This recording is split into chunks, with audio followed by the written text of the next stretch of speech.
সম্প্রতি এই যে 21শে ফেব্রুয়ারি গেল, 21শে ফেব্রুয়ারিতে আমরা শহীদ মিনারে গিয়ে পুষ্প অর্পণ করে আসলাম। কিন্তু বিপত্তিটা হলো এই যে শহীদ, এই শহীদ শব্দটা কিন্তু আরবি শব্দ, আবার মিনার শব্দটা কিন্তু ফার্সি শব্দ, আর পুষ্প সংস্কৃত শব্দ। এটা সংস্কৃত থেকে এসেছে যতটুকু জানি। দেখেন এখানে কিন্তু এটা দুটো কিন্তু বিদেশি শব্দ, শহীদ মিনার। আবার এই শহীদ মিনারকে যেই একাডেমির মাধ্যমে, মানে বাংলা একাডেমি স্বীকৃত দিয়েছে বাংলা শব্দ হিসাবে, সেই বাংলা একাডেমি কিন্তু আবার ইংরেজি শব্দ। মানে এইসব দেখতে মানে আমরা আসলে বা এসব দেখতে বা এসব শুনতে গিয়ে দেখা হলো যে কি মুসিবতে পড়ে যেতে হয়। কিন্তু এখানেও সমস্যা একটা, এই মুসিবতটাও আরবি শব্দ। মানে কি একটা মুসিবত চিন্তা করেন তো। যে গত 2 দিন আগে আমাদের জ্বালানি মন্ত্রী মহোদয় ভাষা নিয়ে যে একটি মন্তব্য করলো, আসলে উনি বাংলা ভাষার প্রতি মহত্বতা বোঝাতে চেয়েছেন, সেটা বুঝলাম। কিন্তু ওনার লেকচারের ভিতরেই তো যা দেখলাম, যদিও আমার কথার মাঝেও ইংরেজি চলে আসতেছে, মানে ওনার বক্তব্যের মধ্যেও তো দেখলাম উনি অনেকগুলো বিদেশি শব্দ ব্যবহার করেছেন।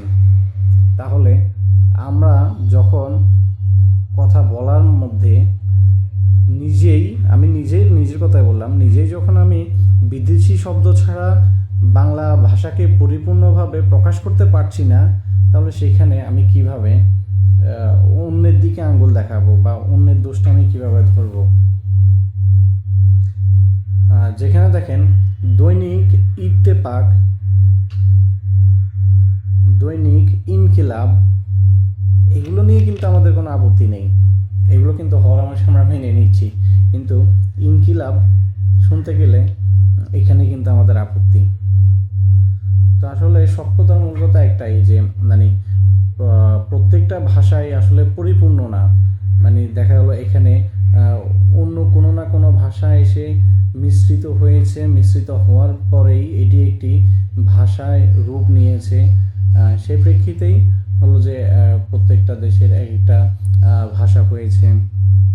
তো ভাষাকে ভিন্ন দেশি শব্দ হিসেবে চিহ্নিত করতে গিয়ে দেখা হলো যে কি আমরা মানে নিজের হীনমন্যতা প্রকাশ করি। কেন ভাষা প্রকাশ করতে গেলে, ভাষা বলতে গেলে অবশ্যই ভিনদেশি ভাষা সহ আসবে, কেননা যেগুলো আমরা বাংলা একাডেমিতে অলরেডি স্বীকৃতি দিয়েছি। তো আশা করি ভাষা নিয়ে জটিলতা আসলে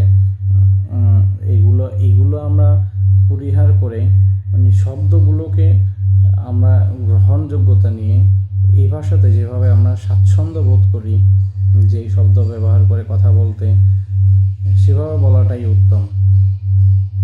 আর এমন যদি হয় তাহলে বাংলাদেশ সরকার কর্তৃক একেবারেই নিষিদ্ধ করে দেওয়া উচিত যে কোনোভাবে, যে বাংলা শব্দ ছাড়া কোনোভাবে ভিনদেশি শব্দ ব্যবহার করা যাবে না।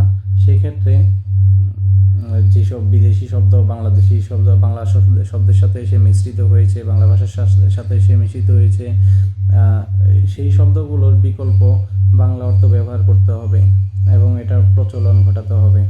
তো আশা করি সেদিক না গিয়ে আমরা যেটা ভাষা নদী স্রোতের মতো চলমান, যেভাবে চলছে বহমান একটা নদী, সেভাবেই চলতে থাকুক। কেননা ঘাটলে অনেক কিছুই বের হয়। তো ঘাটাঘাটিতে আমরা না গিয়ে সুন্দরভাবে গ্রহণ করে নিই যে কোনো শব্দই।